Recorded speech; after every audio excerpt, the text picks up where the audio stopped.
Notre Dame opened the 12-team college football playoff format with a 27-17 win against Indiana on Friday night. The game was closer on paper than it appeared, with the Fighting Irish defense stifling Indiana for most of the contest. The Hoosiers managed only 278 yards and 2.3 yards per carry, with their two late scores coming in garbage time. Notre Dame's defensive performance sets the stage for a strong challenge against Georgia in the Sugar Bowl. Saturday's action began with Penn State cruising past SMU 38-10. The Nittany Lions defense was dominant, forcing 3 interceptions and holding SMU quarterback Kevin Jennings to just 5.4 yards per attempt. Defensive touchdowns in the first half helped Penn State to a 28-0 halftime lead. Offensively, Penn State had no trouble controlling the game and now faces a much tougher test in Boise State's Ashton Jeanty, a Heisman Trophy finalist, in the Fiesta Bowl. Texas secured a 38-24 win over Clemson in a game where the Longhorns were mainly in control.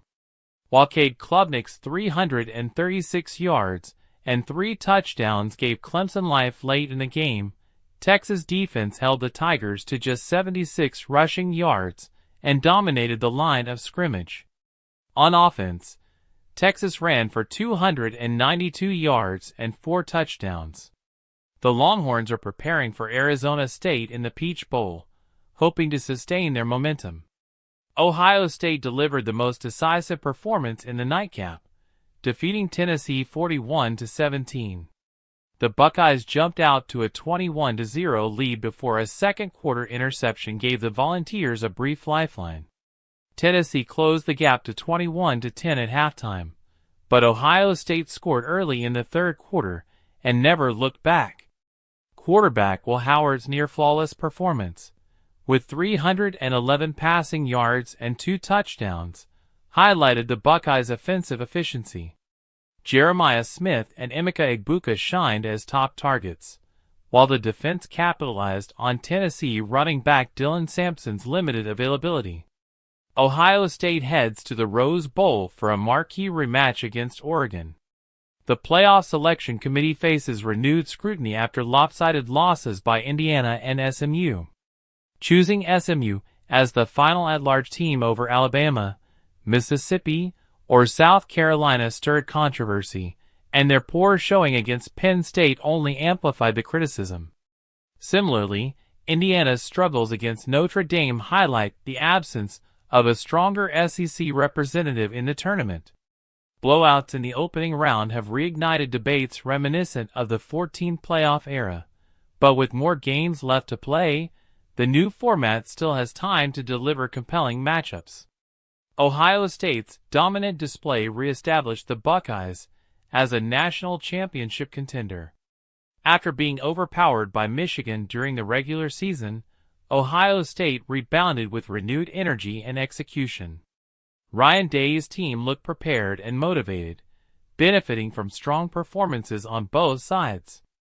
With this win, Day silenced critics, cementing his reputation as one of the country's top coaches outside the Michigan rivalry. Texas emerged as another winner, showcasing their resilience against Clemson. Despite some lapses in pass defense, the Longhorns controlled the game on the ground and demonstrated their ability to execute under pressure. With a potent running game and a capable defense, Texas looks primed for a deep run in the playoff. Penn State's defense was the standout unit of the weekend, suffocating SMU's offense and capitalizing on turnovers. The Nittany Lions showed they're more than capable of competing at the highest level. Their matchup with Boise State promises to test their ability to stop one of the nation's most dynamic players in Jeanty. Notre Dame also secured a spot among the winners, with a methodical performance against Indiana. The Irish defense set the tone, while the offense did enough to maintain control. A meeting with Georgia in the Sugar Bowl presents a significant challenge, but Notre Dame's performance has positioned them as a legitimate contender. On the losing side, the playoff selection committee took a hit with the opening round blowouts. The decision to include SMU and Indiana at the expense of SEC teams is under scrutiny, and the lopsided results provide ammunition for critics. While the committee's choices will continue to be debated, the remaining games offer a chance to validate the new format. Tennessee also exits the playoff with questions to answer. While Nico Iamaleava showed flashes of brilliance, the Volunteers' slow start and inability to capitalize on opportunities hurt their chances against Ohio State. The offseason will be critical for Iamaleava's development as Tennessee looks to build on this year's progress. Indiana and SMU's losses were particularly damaging. Indiana's defeat to Notre Dame overshadowed their historic regular season, and SMU's loss to Penn State reinforced doubts about their inclusion. Both teams' performances will likely influence future selection committee decisions, particularly regarding non-SEC teams.